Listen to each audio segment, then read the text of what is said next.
everyone, and welcome to another amazing episode of The Joy of Being for busy working mums and women in business and beyond who are seeking to unplug from their worries and overwhelm to light up with insight and joy. I, your host, mum, and effortless lifestyle coach Marina Pearson, talk to transformational professionals, business owners, and creatives about what it really takes to have a business and life you can truly enjoy. And today I've got some amazing news. You can now pre-order your very own version of The Joy of Being book, supporting hardworking mums to stress less and live more. If you're the type of mum who is struggling with the burdens of motherhood or modern day life, then this will be a perfect book for you. If you're curious, you want to know more, and you want to see what's up with that book, you can do so at www.marinapearson.com/order. And there you'll find all the amazing goodies that you'll get if you pre-order the book before the 10th of May. And on today's show, I have Virginia Salas-Castillo. She's a serial entrepreneur who was named one of Inc. magazine's top 26 women to change the world. And having built multiple empires, she's currently helping reconnect humanity and bring consciousness into the mainstream through the I Trust You movement. After previously disputing the social media landscape through her agency, Genie TV, Virginia currently lives in Bali as she scales I Trust You, advises for different blockchain projects and mentors some of the most influential thought leaders of our time in personal growth and well-being. And what I love about Virginia is her capacity to just say what's on her mind with so much freedom. I met her back in 2015 around a campfire in Costa Rica. And interestingly enough, she told me that she had grown up half of her time here in Javier, which is where I live. So we had a connection, and then I found out that she knew a lot of the same people as I did. And since her journey to Bali, I have been a bit of an avid follower or stalker, as it were, to her story and her love story with her partner. And what's interesting about this is that they got together and then they split, and then they got together again, but this time in a very different way. And so I got really curious about what had them split and what's changed and what we can learn from their experience in terms of what we can bring to the table in our own relationships, especially to those that maybe are feeling a little bit strained at the moment, and particularly to our beloveds. So for those of you that may be having a challenging time with your partner, husband, boyfriend, whoever they may be, this is going to be an amazing episode for you just to listen in, tune in, to see if you're going to get any insights for yourself and your relationship. And until then, bye-bye for now. So welcome, everybody. I'm super excited to have Virginia. What the surname? Castillo, no? Salas Castillo, yeah. Yeah, Salas Castillo.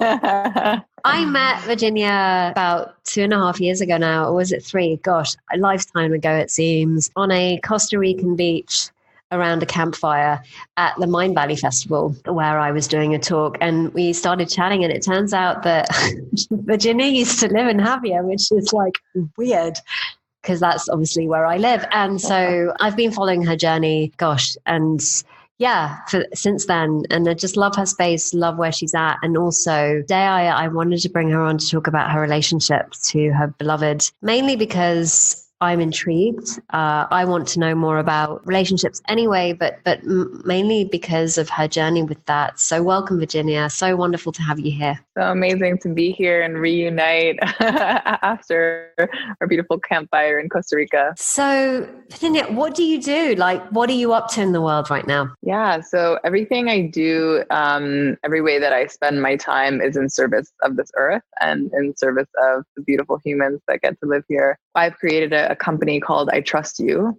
And what we do is we think of different ways in which we can solve the world's problems with very simple solutions. So everything from working on regenerative projects, reforestation, sustainability, to we have a clothing company that we're also now transitioning to be as sustainable as possible, which is, as you go down that rabbit hole, you realize that there's so many ends of the spectrum where you're like, okay, well, we're using bamboo, and so that's using less water, but how is the bamboo being sourced? And so there's all that kind of fun stuff that goes into it. And now we're actually launching our online university, which is all about awakening our superhuman potential So you can imagine kind of like a modern day Hogwarts. That's what I'm building. So yeah, so I'm a founder of a company called I Trust You that's here in service of the earth. And so if you kind of imagine like, what would it be like if companies like Apple or Google, everything that they did, everything in their business model was to make this world a better place. And that's what I'm building. Gosh, how inspiring. And so, yeah, like, I know I reached out to you to talk about your relationship. So I really would love to know more about the journey that you've been on regarding that and how that could be really useful for anyone that's listening in around really what's going on in relationship and how to simplify them. Because of course, I think we overcomplicate things, especially our ego. Yeah. Yeah. I've had a really deep past with relationships my entire life. I had my first boyfriend in kindergarten when I was like 5 years old. His name was Eric. And I used to have like dreams about us living on a farm and having pigs and riding horses and, really elaborate. So I've always been a lover. And I think also as us girls, the way that we are taught in movies and from different media is like fulfilling yourself as the princess and as the queen of the castle. And so that was always really dear to my heart. Like I just wanted to grow up and be in love. And so I've had a lot of beautiful experiences with love throughout my life. And I had my first boyfriend when I was 17 and, everything was like responsible and beautiful and romantic. And my first time was amazing, like it was just everything like flowed really nicely. And when I was 19, I actually met my future husband. And so, yeah, I moved to Australia and I met my future husband. And a few years later, we got married and we had the most amazing marriage ever, full of so much love, so much care, compassion. And it was really like, yeah, it was the perfect marriage. There's nothing that I could fault him for. There's nothing that he ever did wrong. And we then moved from Australia to Austria, and then we started our first job together in Ireland at Apple. And so we were even like one of those couples that was married and working together in the same company, in the same department, and, navigating that. And it was always respectful. It was always smooth. I can't really think of any really arguments that we had. And sort of after like 5 to 6 years of being together, I kind of faced what a lot of relationships eventually face, which is that you're not attracted to your partner anymore, that they're suddenly just your friend, your best friend. And so in that time, I had to make a decision. Do I leave my best friend, who I loved more than anyone, who was my family, who we had a shared dog together? Or do I go out into the world again and fall in love and go through the whole crazy thing of being single, which is just such a like wild west right now out there with like Tinder and all these apps.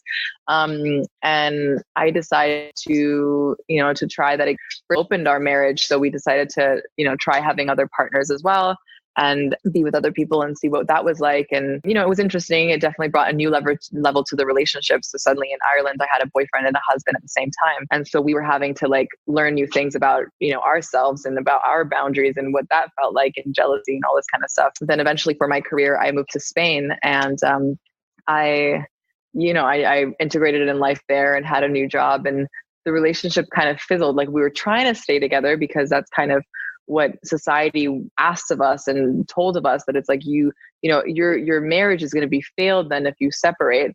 And what we actually learned is that the highest thing that we could have done for ourselves is to go our separate ways, and with so much love and so much care. There was no anger, there was no resentment. It's like you did this or you did that. It's just like, hey, let's just be open to the facts, and this is just what happened, and it's okay. And I love you and I see you, and I'm so grateful for all the time that we did have together.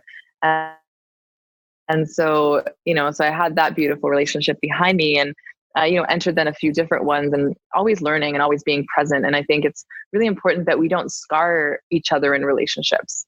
It happens a lot that you bring so much baggage from other things, from other people that are, and often, if you get cheated on or if someone's lying to you, it's funny because your partner is doing that because they're actually trying to protect you.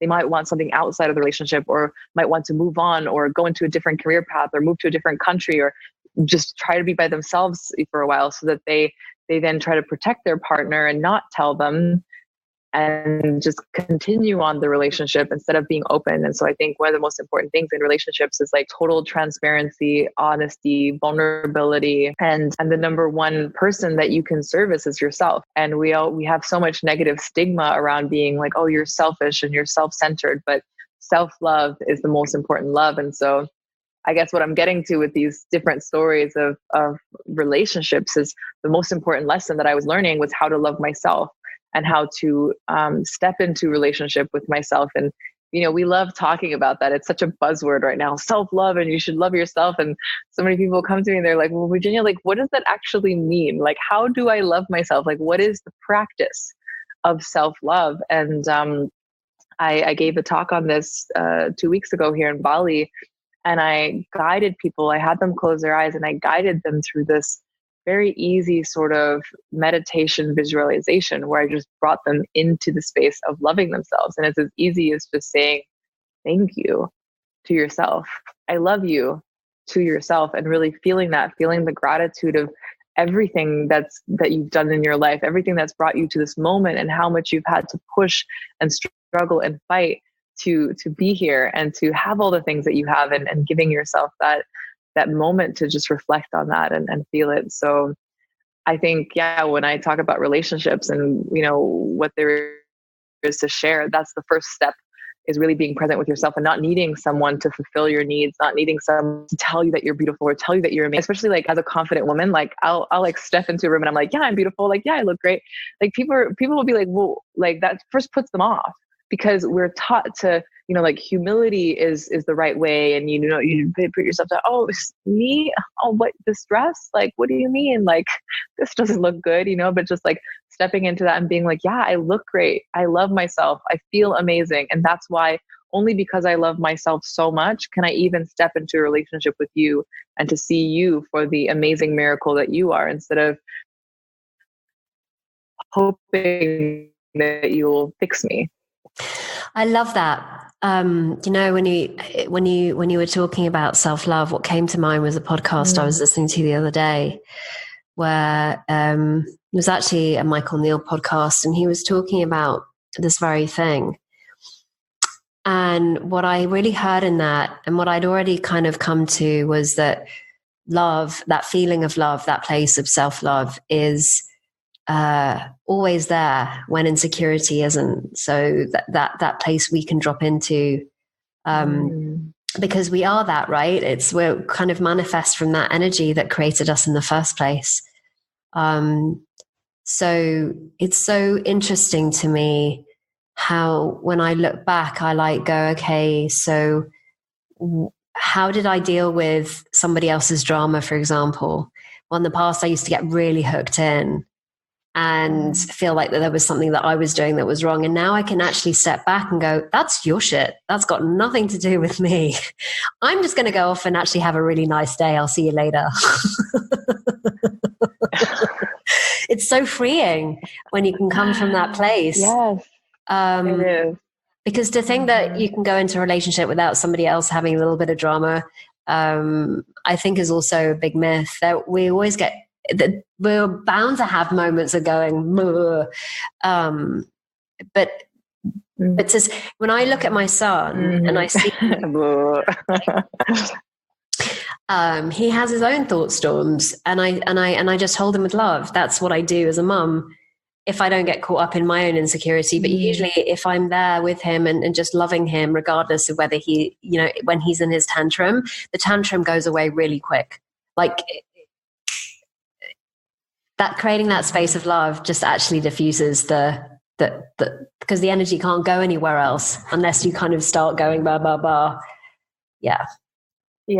Have you found that? Yeah, 100%. Yeah, absolutely. So actually, so my partner now, Oscar, one of the things that we use is, if we're in an argument and we start getting into this, you know, into our egos, and we forget, you know, when you have an argument, we've been noticing it's just like about the silliest things, the most useless, unimportant things. But you rise into that sort of primal energy. Yeah. So you're like, oh, let's go. Like, let's fight, you know? And the thing is it's actually, you know, yeah. And the thing is, it's pleasurable, right? It's very, very pleasurable because now we don't go out and hunt anymore. We don't have any conflict situations. There's nothing going on. So this is as exciting as it gets for us sometimes, like it's just, and so when we find something and we're like, yes, let's go, let's fight. And we just it's exciting. And I remember the other day I was like shouting at him and he was just like, he's like, come here. Like, I want you to sit down, like, look at me. Like, and he's really trying to calm me down, like on the bed. He's like, just look into my eyes, like eye gaze with me a little bit. I'm like, no, I don't want to. And he's like, so you want to be mad at me? And I was like, yes, I like being angry right now. He's like, is it feeling good? And I'm like, yes, it feels really good. And so I'm just kind of like working myself up, like this little, and he's kind of like laughing at me. I'm laughing at myself, because I'm just enjoying being in my little tantrum. And so things that he'll ask me now is like, well, are you coming from a place of love or are you coming from a place of fear? And how can we switch right now the actions that we're taking to be, in the mode of love? Like, how can you now speak to me from a place of love? And it changes everything. And we had a really, our first argument about sex ever. And I got really, really upset because was for me our most sacred space. Like our sex life for me was just the best, like untouchable. Like I was like, if anything else we do wrong, on the podcast. It's fine. Yeah. But no, I thought we were the winners, like absolutely. And there was something that came up where he was putting it into question. And I was like, whoa, like I got so angry and I was like, this is a real big problem for me. And like, this is going to be an issue. And I got on my scooter at a restaurant and I was like, I need to go. I have a call now. Like I need to go. Like we're going to talk about this later. And I was on my scooter and I was fuming. I was so angry. I was like, how dare he? The things that he said to me. And I was just like, this is ridiculous. I have to break up with him. I can't possibly get over this. This is unforgivable. And I was like, oh, this sucks because now I'm gonna have to find another boyfriend. And I'm just like, it's so difficult to find the right guy. And like, I was going through all these things and then he's on his scooter behind me. and then I get off the scooter and I was like, you know what? We're not going to have sex for a very long time. And we can't be physical with each other anymore because I can't bear for you to touch me, and I'm so angry. And he was just like, he's like, if you don't want to have sex for a while, that's okay. But how can we make it so that, this us not being physical is coming from a space of love, and not fear. And I was just sitting there and I couldn't think of any way that it was coming from a place of love. It was coming from a place of power play, withholding, fear, anger, shame, all of these things, and not just being actually like, because I love you so much, I think that we shouldn't be physical in order for us to enjoy, like our energy even more, our company, because that can also be such a beautiful thing, is to, from a sacred place, be like, hey, let's try not to have sex for like a week or two, and find we are excited by each other and connect with each other and, do other things. And, that can be really beautiful, but that's not what I was doing, So it's been interesting navigating these tools. And something that a friend recently told me that I think is going to be useful for everybody, every couple that is listening to this and is fighting is a very simple question. So when you have an argument and let's say it's about which shampoo do we buy, right? So are you getting, the Dr. Jackson's organic, amazing, or are you getting, like, let's say Lush, right? Which is also good, but there's some things, that are not quite natural in there, right? So I'm sorry if I don't know if I can name brands, but so let's say A or B, right? And so, the wife wants A and the man wants B, and they're arguing over it. And they're like, no, but I think we should get this and I think we should get this. And a very simple question that you can ask that will diffuse the argument is, who cares more? Right? Does the wife care more or does the husband care more? Like, who really is invested in which shampoo product we're using? And if it's the wife caring more, then she'll get to pick A, because it's like something that she really cares about more. And so we've been using this anytime that we're at a crossroads, and it's been so helpful. Like, we're in this like little squibble, and then suddenly Oscar's like, who cares more? And I'm like, okay, I care more. He's like, yes, you do care more. It's yours, you know? Can I go into a and just stopping. I care more. I care more. By the way, I care more. I'm going to justify why I care more. I'm sure it could go that way. Absolutely as well. So, there are these rabbit holes in relationships that we sort of get down into, and we can get lost. But yeah, I mean, something that I'd love to talk about in mine and Oscar's relationship, which I think is, why we kind of got into this conversation in the first place, is that something happened with us that I never expected to happen in a relationship. And, which does happen. It's not uncommon, but it does happen. And, but it's not that much talked about. And I feel like we don't have enough ways to navigate this. And it happened to us. So we actually met in London. When I was living in London, and we got into this beautiful relationship, just like fell in love immediately, like it just love at first sight, like I saw each other, the videos, like they were amazing. Yeah. Thanks. Yeah. Many dedications. It's like, I'm such a lover. Like and that's why I so appreciate him being okay with me sharing our relationship, because I'm such a public person online, and I want to share everything. And I think that with us kind of learning from each other, and the more transparent and authentic that we can be, instead of trying to hide, and that's not saying that anyone, shouldn't do that, but it's nice to have, people that are open and sharing, what's going on for them in their lives and their relationships, so that we can learn from each other and learn from the real stories and not the glossed over stories that make us, we think make us look really good. But yeah, so we got into this beautiful relationship, and we're in London together for a year. And then we moved together to Italy, outside of Rome, into this villa, and it was stunning. We lived there for like 10 months. And then we went on a Euro trip through Europe all summer. And then we moved to LA. And so in LA, we were house hunting. We found this amazing mansion that we were going to rent. And we started filming together, and he actually gifted me, because he's an amazing filmmaker and scriptwriter, as a love gift to me. One day I came home from a business trip, and he had written me an entire TV show, like a TV show pilot of, My Brand Genie Can Breathe. And it was amazing. It was incredible. So hilarious, so funny. Like, he wrote us into the stories. And so we were going to LA to pitch the show to Netflix and to, Facebook, YouTube Red, and all these different channels that we can find, and Amazon, to create this show together. And all of a sudden I was finding things about our relationship where I was like, this doesn't sit right with me. And I don't know if I see so much future. And all of a sudden we're trying to pitch the show that the center point is our relationship, and potentially also us playing ourselves on the show. And I saw that there potentially wasn't a future with our relationship. And the reason why I saw that is because, we were very different people at the time, and, wanted different things. And for me, my career was like number one. I was like, I want to create, I want to do things. I want to build companies. I want to change the world. I want to help people. And it was sometimes a drag for him, having a woman that was so goal orientated and so driven, and that wanted to create, and there was other things as well. And just like imbalances in the relationship, and where he was also still finding himself and finding his space in the world, and really stepping into his higher self, into his power. And where often I felt like I had to sort of, pull us through the relationship, like either financially or emotionally. I was getting exhausted. I feel like a lot of people can sometimes feel that in relationships, where you're just like I am exhausted. And the thing is, it's not only you, it's them too. It's exhausting for both of you, because it's just not the right fit. It's not the right balance. And so we were so in love, and just more in love than ever. Like, after I broke up with him, it was actually over the phone before I was going to go and do a talk in Bangkok in Thailand. I was about to go on stage 2 hours before one of the biggest conferences I ever spoke at, 10,000 people.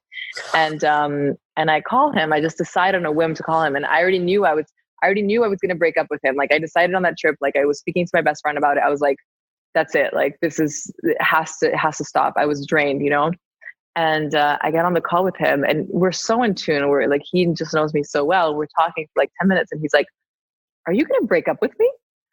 And I was like, "Damn it!" He caught me, And I was like, and I was like, "Well, I wasn't planning to do it over the phone. Like I was going to wait till I come back to LA. And he's like, if you want to break up with me, you can break up with me. Like, it's okay. Like, talk to me, And so we had this like beautiful, beautiful conversation. And, he wasn't mad. He wasn't resisting or anything. Like, he understood. He was just really like, I want you to be the happiest that you could possibly be.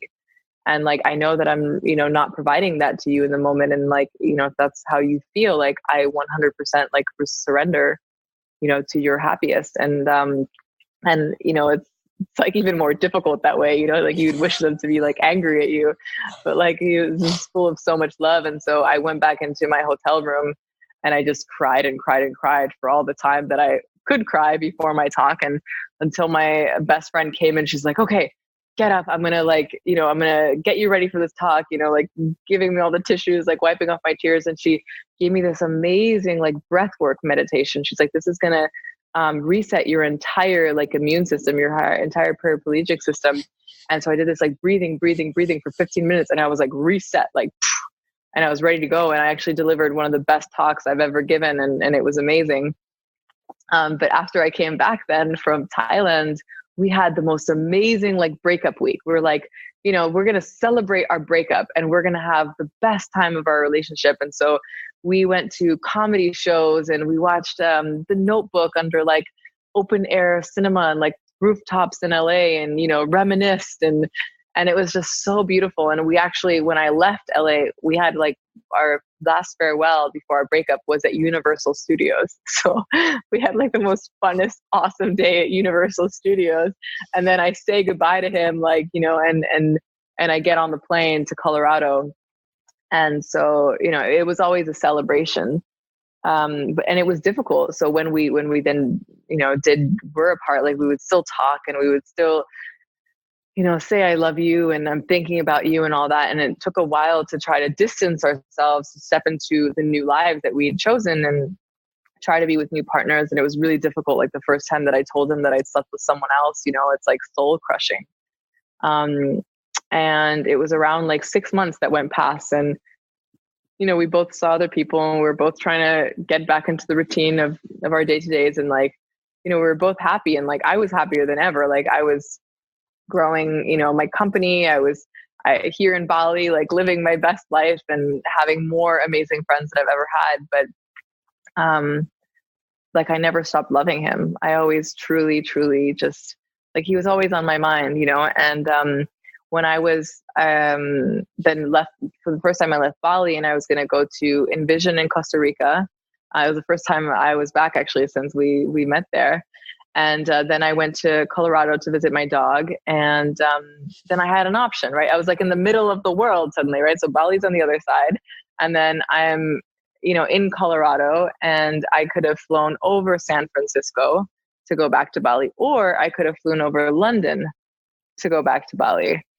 And I was like looking at these options and I was just like, I just need to see Oscar. Like I can't, knowing that I'm so close now. And I just, found all these reasons why London was the way better airport to fly over and, that I'll stay there for a few days. So I scheduled in like a week and I was like, Oscar, I'm coming to London. And we had a lot of conversations about that. Like, how would it be? Like, would we be physical or like, what would we choose and things like that.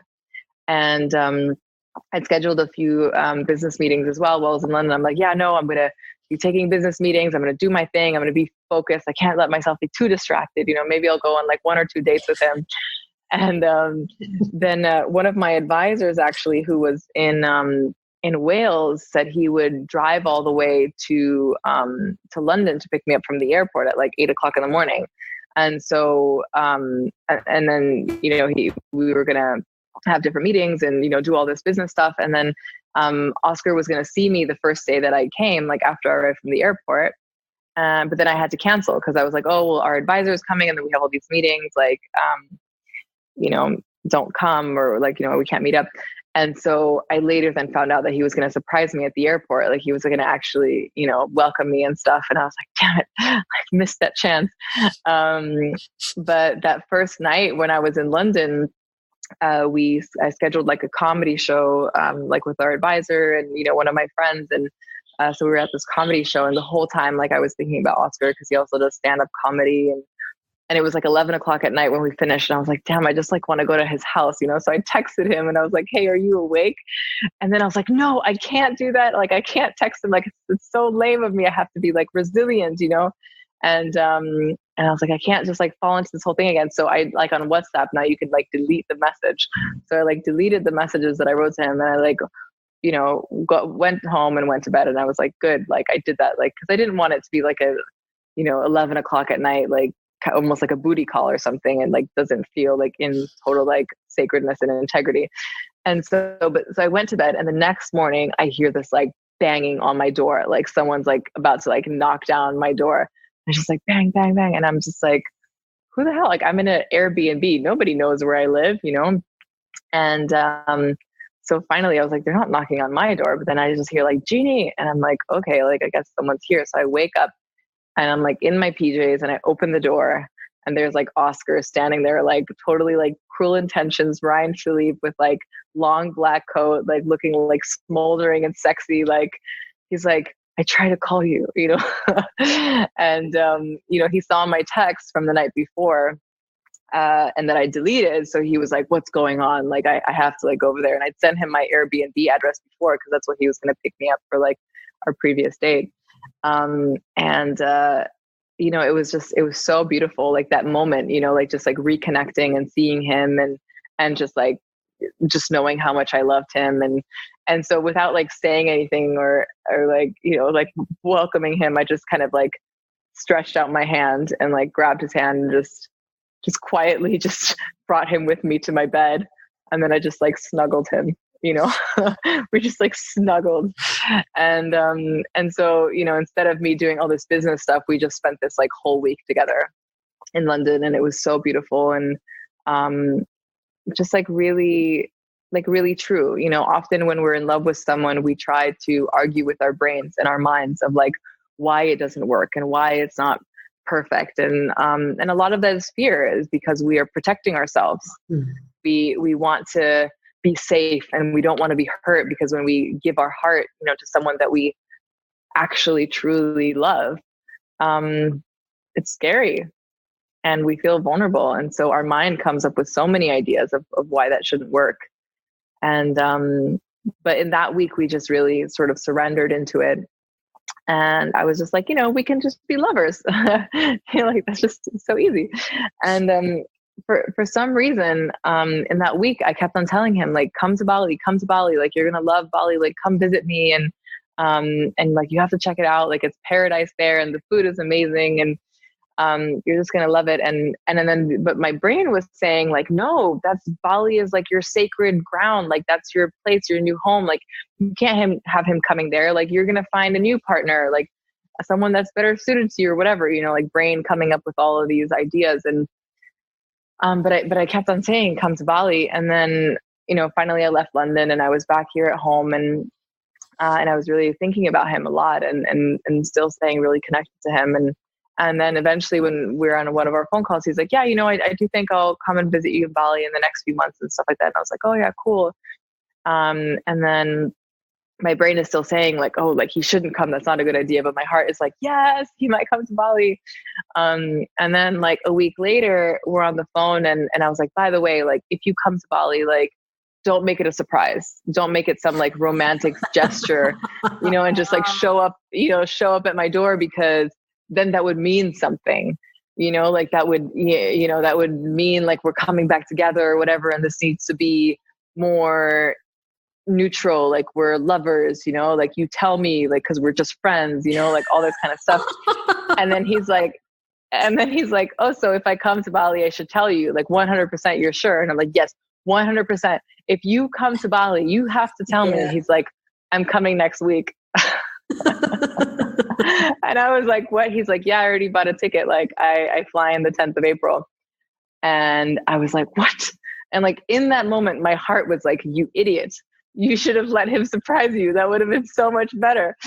And, you know, it's so funny how many mind games we play with ourselves, you know, of like what we want, and we're stopping ourselves from wanting. And, yeah. And then so he came to Bali, and then, my mind was playing the next game with me. And do you pick him up from the airport or do you not, And so I told him that I wasn't picking him up and all that kind of stuff, like gave him all the instructions of how to get from the airport. And I asked one of my friends, and I was like, yeah, so my ex, he's coming and this and that. And I'm like, what do you think? Like, should I pick him up from the airport? And she like looks at me and she's like, Virginia, I've never heard you light up more when talking about anybody.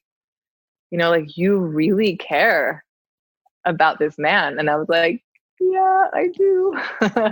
And she's like, of course you should pick him up from the airport. So I was like, okay. And I did. I surprised him, and he was super happy.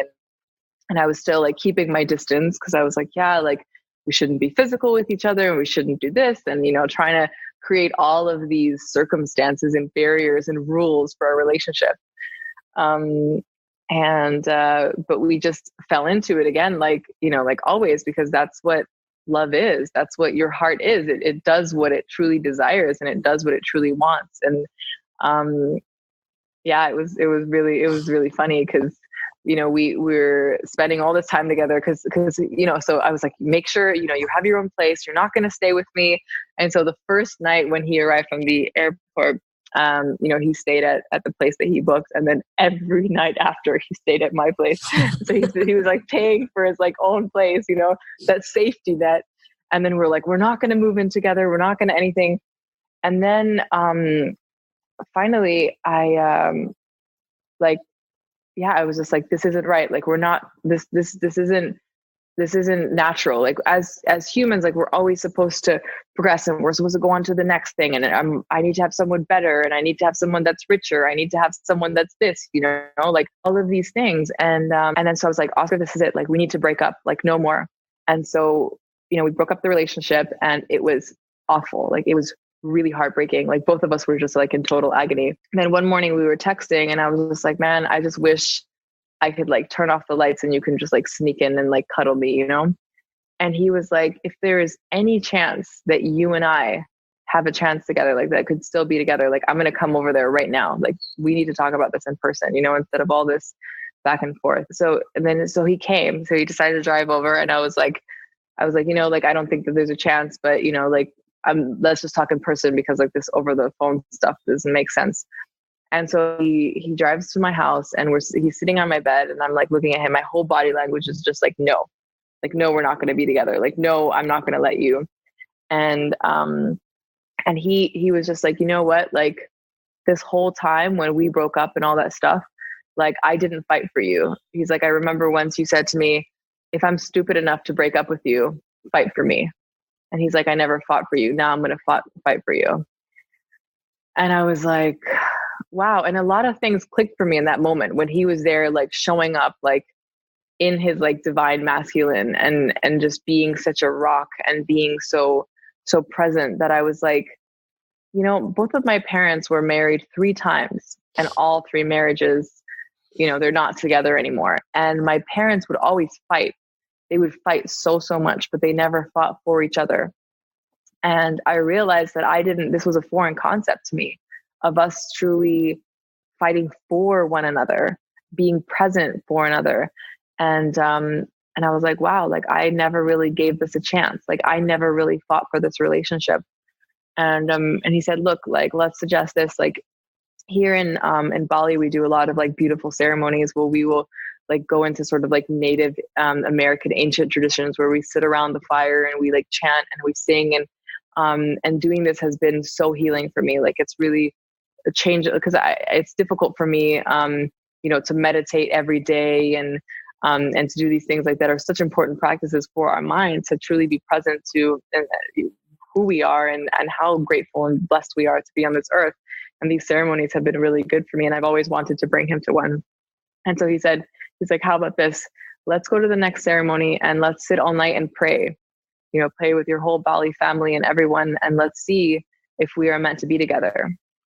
Let's really try this. And I was like, whoa, this is really a way that he's showing up for me. If he's like ready to come and like sit by the fire and, be awake all night and just like sing and pray and see if this relationship is meant to be. There's so much dedication. And I was like, this man has flown all the way from like London to Bali for you, and he's like shown you nothing but love and consistency and showing up, and all you're doing is running away from him in fear because your mind is telling you that you should be with someone else or look for something else, or that is it coming from maybe a place that you don't think you're worthy of this love.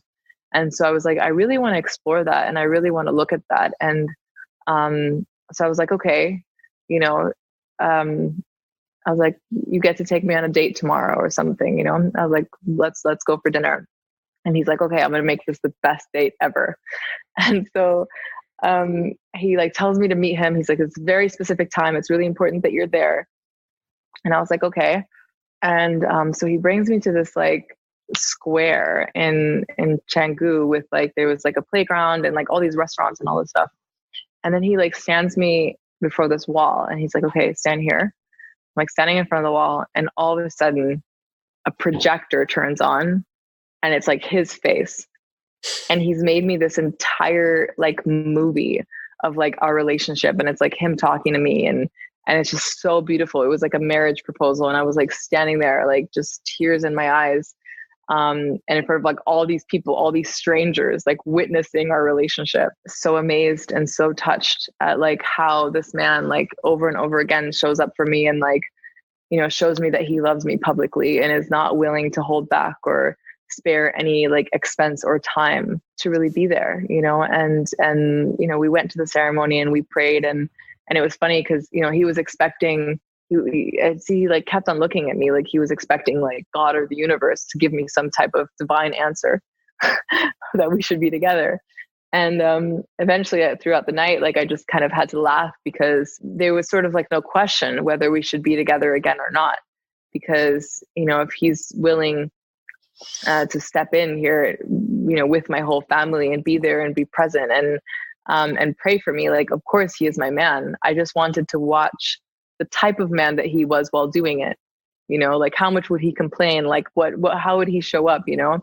And so I was just kind of really observing him, and it's quite exhausting, like staying up all night. That's the biggest thing. You're fighting sleep, and your whole body's like, oh, like, why do I have to sit here? Cause it's very traditional. Like you can't go up, you can't go to pee, you can't drink water. Like you're present, you know, these tribes, they do these vision quest ceremonies where they go into the desert 4 days and 4 nights without any water and standing up, you know?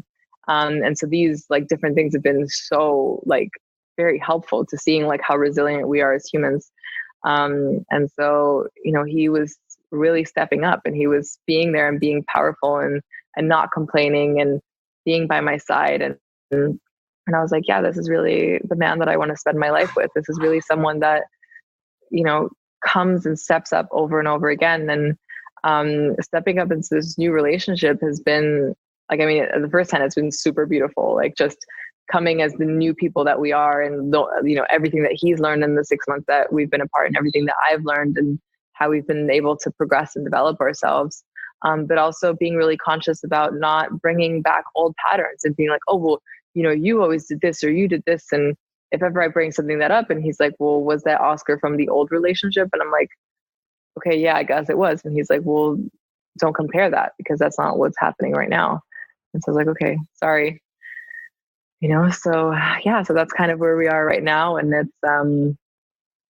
it's just really beautiful. And so for anyone that has some kind of is listening to society and what they say about going back with your ex, or going, you know, or being in a relationship where, you know, they don't look, you know, doesn't fit to your Instagram status or to your bio or whatever, that's so irrelevant. And I really want, one of the things as well is Oscar and I are 10 years apart. So that was always a huge criticism from people, like, oh, he's so much younger than you, you know? And it's the same thing like with gender and gender equality, and, you know, man loving a man and a woman loving a woman, the same thing. It doesn't matter, you know, what the age is, as long as those two people show up in their highest and are truly dedicated and committed to each other. That's such a beautiful story, and you tell it so graciously. And what kind of listening, while I was listening to what you were saying, a couple of questions showed up. The first one was, what changed? What actually did change? Like, somebody's listening to this and going, okay, like I've got a lot of stress in my relationship right now. I want to walk away, but I don't know how. I don't even know if it's the wrong relationship or the right relationship. I'm really confused. So how did you know that the relationship that you were in before you broke up was not working for you? Like it just, you knew that you needed to break it off. And then I guess the second question would be, what's changed? Yeah, I guess, I mean, one of the main factors, like why, you know, I knew in the first relationship that I needed to break it off is because he was going through a lot of depression. He was in a state of mind where, you know, I would try to make him happy, and I wasn't succeeding. You know, I was like, everything that I can think of to give him, I was giving him, you know, like, oh, let's move to this house in Italy. Like, let's go on vacation to the Dominican Republic and Jamaica and here, and, you know, bringing him to all these places, but I couldn't make him happy. And so I think the biggest part, and this is coming back to self-love, is that he hadn't fallen in love with himself yet. And I probably hadn't either as well. You know, like that was also my journey that I really had to step into. And that was causing a lot of disease with him. And that's why he was depressed. And that's why he was upset, because he couldn't appreciate himself and he couldn't give himself gratitude for the amazing human being that he is. And it doesn't matter how many new, you know, clients that he got into his company, or how often I told him that he was incredible, or how many vacations that we went on, he was unhappy. And so I would say that that's the first thing, is if you're two partners that are not in love with themselves yet, then, you know, go on that journey of self-love. And you know, and that might be possible while you're still in the relationship. I'm not sure. That's not how it worked for me. I tried for 2 years. And we weren't able to achieve it. But then when we stepped out of the relationship and got that space and said, hey, you go and deal with your stuff, and I go and deal with my stuff. And then, you know, like, let's see, by the way, we also created a conscious uncoupling video on YouTube, if anyone wants to see that, to actually see the moment of the breakup and of what we said in that video too. We said, we might get back together again. You know, like we actually like said it. We're like, that's how, you know, we love each other, and if we're meant to be together again, we will. You know, and it came to be that way. But I think that was the most important thing. And when he went to London, like he first had a really tough time, like a lot of darkness, a lot of pain. And, you know, we would message each other and he would just be like, Jeannie, I'm really, really struggling. But the thing was now is that he had to deal with that on his own. Like I couldn't be, you know, his crutch anymore, or the vent where he's just like, okay, like I'm going to put that on you, or you're going to have to fix it. But he's just like, well, I have to fix it. Like I actually really have to look like, what is it here? And I think what changed is also, for one, like me getting over my ego and me not being like, oh, this is who I should be with, and this is what it should look like. And I always want a bigger, better man. You know what I mean? It's like always getting a new car or something, so that you feel better about yourself. So me stepping more into my heart and being honest with myself of like, what do I really want? And also being prepared to work on the relationship and to deal with someone's, you know, stresses, but not make it my own, like not take on that responsibility. And so for him, it was stepping into his self-love and really realizing how incredible he is, you know, how amazing he is. And so like when he then came here to Bali, like he made more money in his company the first month that he'd made in those 6 months. You know, he was just like accelerating and going, and now he's really like in the inquiry of everything, you know, and yeah, and I truly believe that he loves himself now. He really honors himself, and it's so beautiful to see, and it's so beautiful to share that with another person when you feel like they're really strong and steady and could be there for you. And I think, yeah, that's what changed is I got less into my ego and he started loving himself, and we truly got honest about what we wanted and being committed to each other. Because, yeah, what I heard in what you were saying beforehand was that you were wanting to make him be happy. But I guess on the journey, there's a realization that that's their job. We can't do that for someone. It's just absolutely impossible. Because from what I've seen and my own experience is that the ego is never satisfied, right? Like it's it will always find something to make wrong. So regardless of whether it's once this is in place, then it will be okay. But then there'll be something else that's not okay.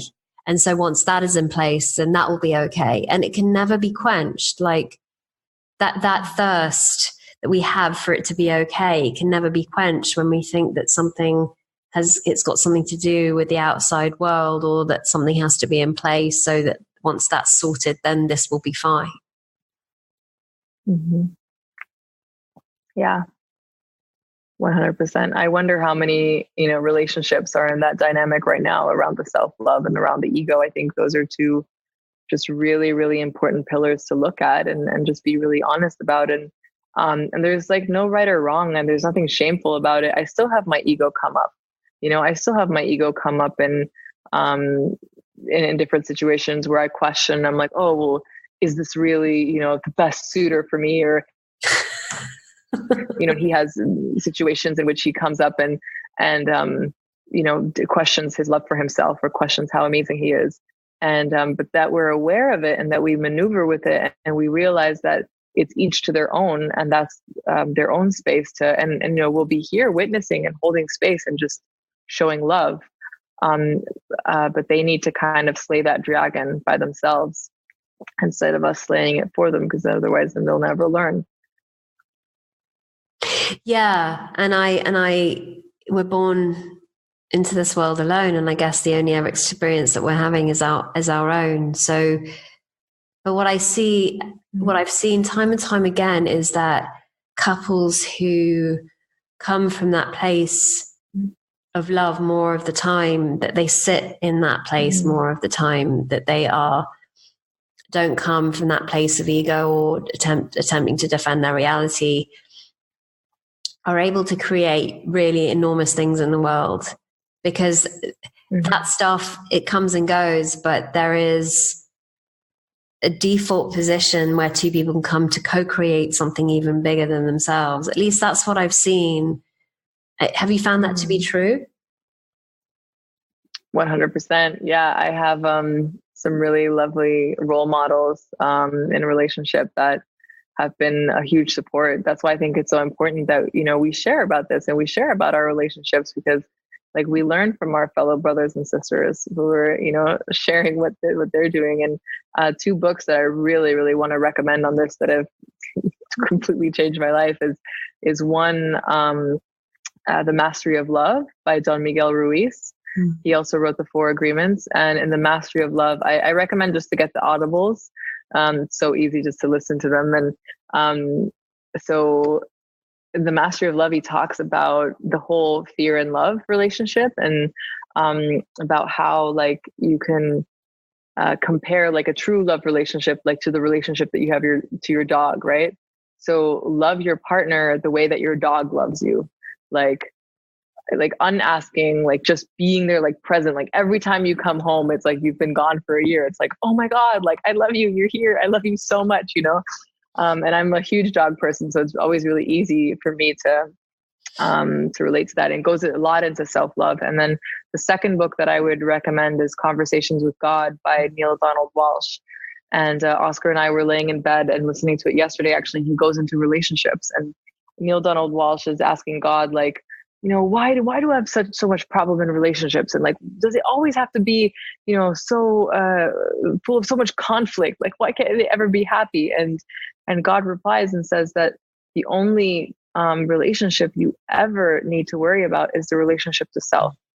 And he said only two people that are in their highest relationship to self and their highest form of self-love can then come together and just be more. You're not looking for someone else to fill your cup to make you whole. As two people as a whole coming together, just enjoying each other's wholeness.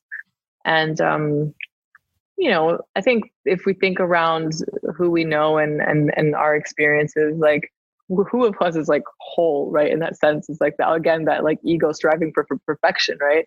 I think it's more that innate knowingness is just that you are perfection and you are already there. And it's just reminding yourself of that sometimes, and just when you lose yourself in that thought and just being like, oh wait, like I am everything, I am perfect, I am love and I am beauty. And then stepping into that space then with your partner, even though maybe, you forgot that a second ago and maybe you were fighting, but just reminding yourself and being like, okay, sorry, I'm here with you. Let's go be awesome. And so not trying to always, counting the arguments and whatever, but it's just like, don't stop fighting, but just fight better, fight smarter, fight with more love, fight with more resolution, and don't like keep on continuing those fights and getting into that routine and that pattern of I like to call it pain jerking. You're just like jerking off your pain because it feels good, I call it mental masturbation, but yeah. Yeah.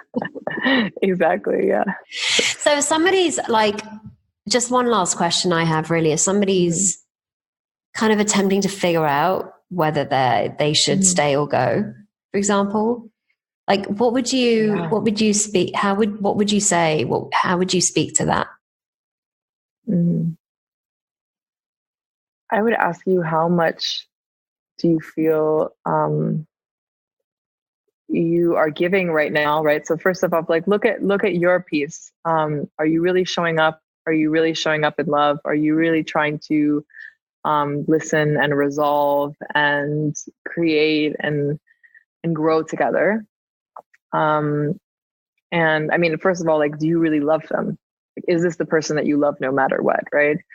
That's always important. And then, how much are you showing up to progress the relationship? And then if you say that you're doing everything, but from their side, you're not being met, and they don't want to grow, and they don't want to show up, and they don't want to work on it. And then you kind of have to, at that point, just be like, okay, then that's what you decide, and that's what's in your highest good, and just really look. And in my situation, like, I really felt like I was being abused by my partner. Like because of their self-abuse, that abuse was coming onto me. And so if you are now being abused in that way, right? If you are dealing with someone who has, self-loathing, depression, or something like that, then I would just recommend get out of that situation, right? Get out of that situation as long as that's still occurring, because you can always go back 6 months later. There's no problem. Really breaking off that contact and taking a break so that each of you can go and deal with your, with what you have. And if it comes to the place where you don't think that they're able to resolve that, where they're able to resolve their, self-loathing or pain, then that's okay. Then there'll be someone else. But really just see if you want to, like, and also write down the reasons of, like, truly in your heart of why you are in the relationship. And if you're finding yourself writing a lot of things because that person makes you happy and they make you happy, and that at the core of your foundation there's so much love and there's so much care. But if it's for the kids, or if it's for what will other people say, or the disappointment, or then I wouldn't recommend that. I mean, I know that especially in families, parents like to argue for their children and say, well, we're staying together for the kids. My one of my best friends, her parents, they wanted a divorce. They were ready to break up, but they said, we won't break up until our son is 18. So that in order not to scar him or whatever. And I couldn't disagree with that more. I'm a child of divorce. My parents, had many different partners. And for a child, that's no problem at all. There's nothing bad about having different partners. There's everything wrong with showing your children fear and pain and aggression and mismatch. And you're putting up a wrong example of what love is, because you should be in your highest excitement with your partner, as much as you can be. And if you're just saying like, oh, we're staying together for the kids, like, it's so painful. It's like not even for you, like, forget about you. If you're saying you want to be self-sacrificing and only care for your children, I just want to tell you how much pain you're giving your children through doing that, because they're always going to feel guilty, and they're going to see the pain that you feel. They're so receptive to what you feel. And they're just going to resent you later. Like, just being like, why did you stay with mom? Why did you stay with dad? Like, I didn't ask you to do that. Especially when they're young, like, cause when they're younger, like when they're 5 or 6 or something like that, then, maybe they're like, oh, well, why is dad not living with us anymore? Like, of course they would rather prefer that. But then the more that they understand, and then the more that they see, the happier that you are when dad is not living with you, they're like, oh, actually, that was a great decision. Like, great, mom. Like, don't treat your kids like kids, don't belittle them. There's such empowered, amazing human beings that are so much smarter than we are. They've come to the world with so much more information than we have. Don't treat them like they don't know or that they don't understand, that they don't see, Yeah, that's so true. I see that with my son. I mean, I co-parent transatlantically with my ex, but we've managed to create an environment which I can go and stay there. It's not a problem. I stay at his house and we hang out together, and Leo gets to see that. So I'm really proud of what we've built there. Hasn't been easy. We've had to put our shit to one side, but basically we're in a really good place now, because we always said that we would leave our ego at the door and ensure that Leo would come first. And that's sacred and that's honorable. That's you actually stepping up, and not like, it's not honorable. Like, okay, let's live in the same house and hate each other, for the honorment of our son. That's not honoring your son. That's really like what you just said, those words. We're going to leave our egos at the door when we come together, and I'm going to sleep over and we're going to chat so that he sees good role models of like the divine feminine and the divine masculine honoring each other. And that's what it's about. So yeah, thank you for like being able to bring that into as an example, because I wish that my parents would have done that. My parents haven't spoken to each other in like 19 years. Wow. Like, what's honorable about that? Yeah. So Virginia, if somebody wants to contact you, they want to say hello, they want to, check you out, how can they do that?